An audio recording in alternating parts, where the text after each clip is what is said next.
Now that's what I'm talking about. We're getting pretty close here to having a very functional and versatile setup, providing sufficient space and convenience to work on our big boat. When I first put the two boats together, I almost couldn't believe what a great combo they make. Even the fact that the platform is 2 meters longer than our boat seems just right because it creates this sheltered space where we can put our dinghies. Despite its massive surface of about 56 square meter, roughly 600 square feet, from a distance it looks very inconspicuous. That is a word I just looked up and it means decent, plain, not clearly visible or attracting attention, which is exactly the desired effect I would like to have to the outside.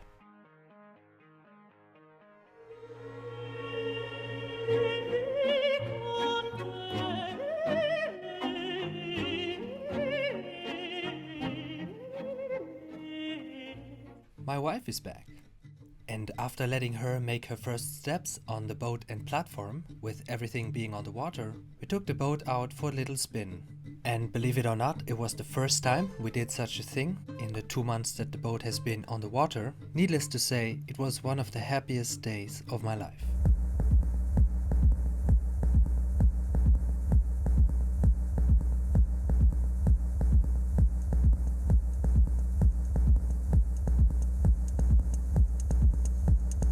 This was a great opportunity to test our new anchor gear.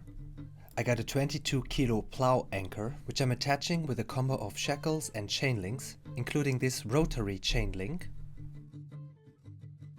I use thread locking resin on all the threads to prevent them from loosening themselves.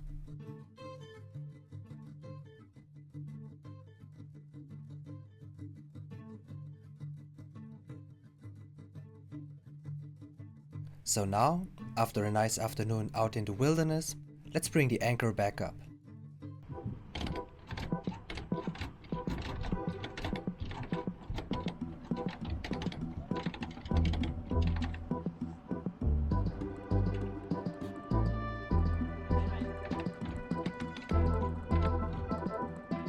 Right then, let's bring her home.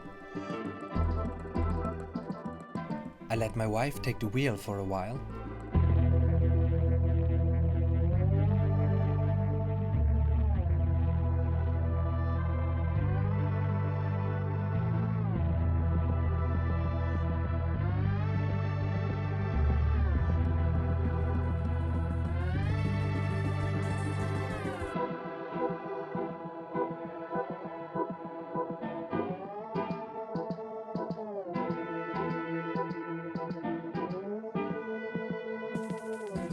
And there she is, safely docked back at the platform.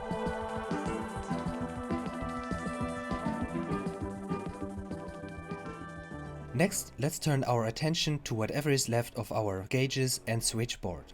First, let's detach and remove everything. The throttle control lever needs to be disassembled.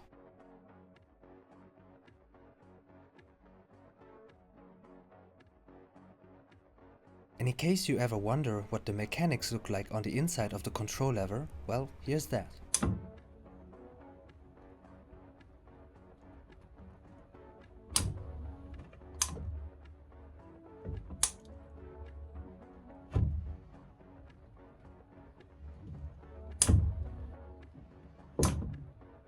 Right, on with the disassembly.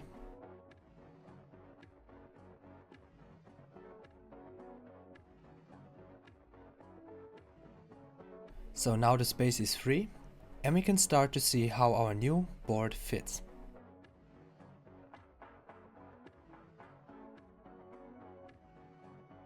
After making some marks for the right position, I cut out a hole to fit in the control lever.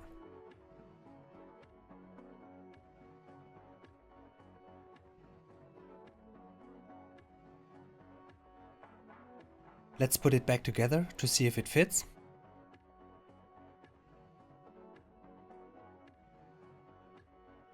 And it does.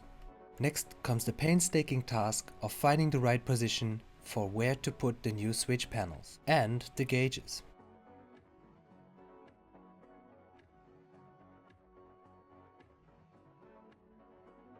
This is the layout I'm going with.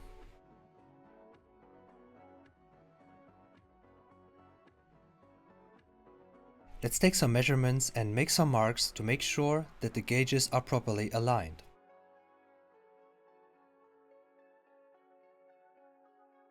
I then use a hole saw kit to cut out the right diameters for the gauges.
And there you have it.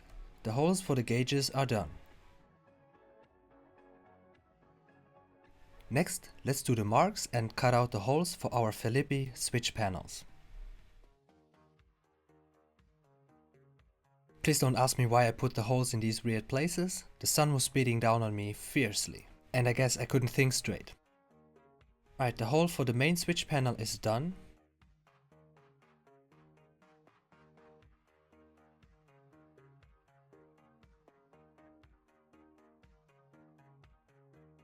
Now let's take care of the other two.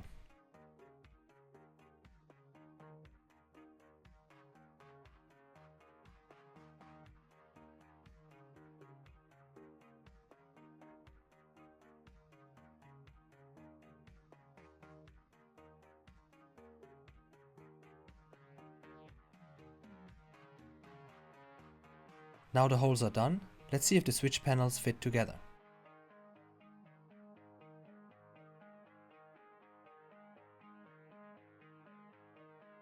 And of course, they fit perfectly. Next, I have to do something rather painful, namely take the board, which I just spent several hours preparing, and cut it right through the middle with a circular saw.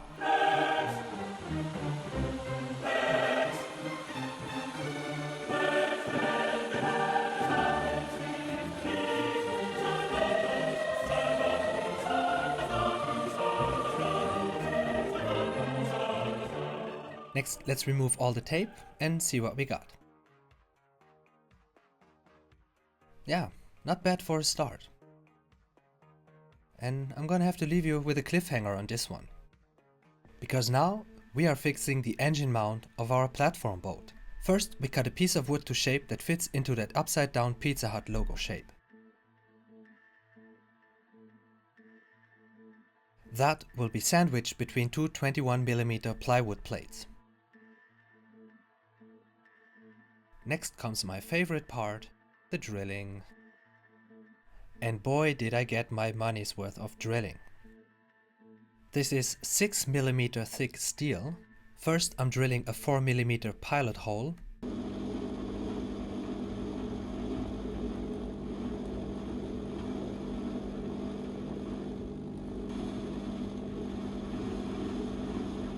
And I'm only using cobalt drills for this kind of job. Eventually I'm using a 10mm drill. Right, now the first hole is done. And so we can fit in the first screw.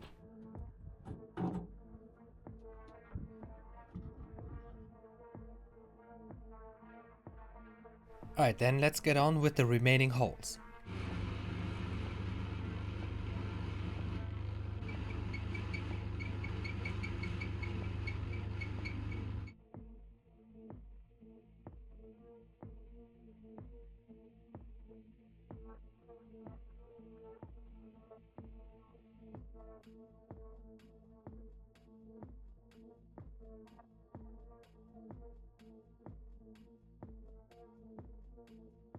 Alright, now that all the holes are drilled and all the screws are tightened, let's remove everything once more.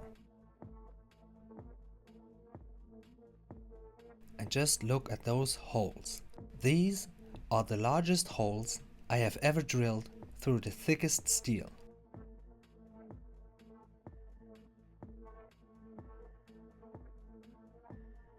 Anyway, let's get back to the plywood plates, which I'm cleaning up by hand with a little sanding.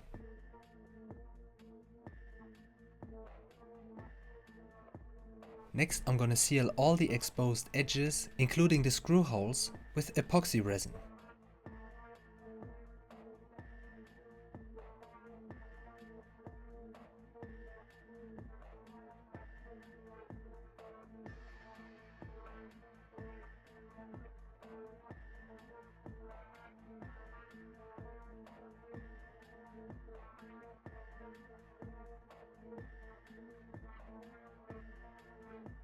Next, I'm putting everything together while the epoxy is not yet fully cured, hoping that the three plates will kind of stick together in this way. And there you have it. This is our new outboard engine mount. A little bit more robust than the previous one.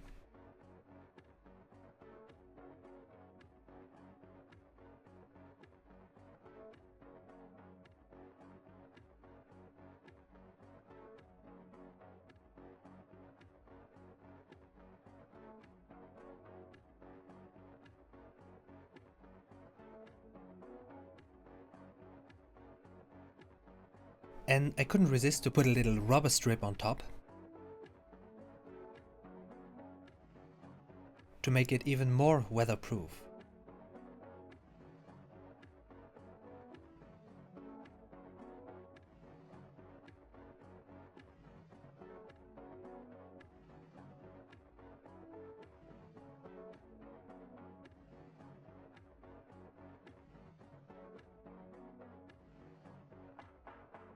Next, let's put the engine back and then we're ready to go.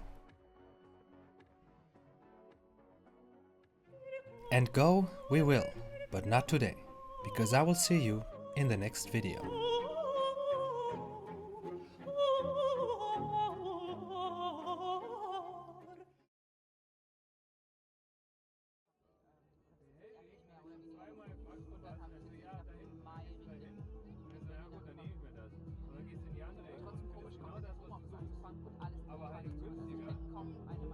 Ja, wussten wir gar nicht. Das ist toll.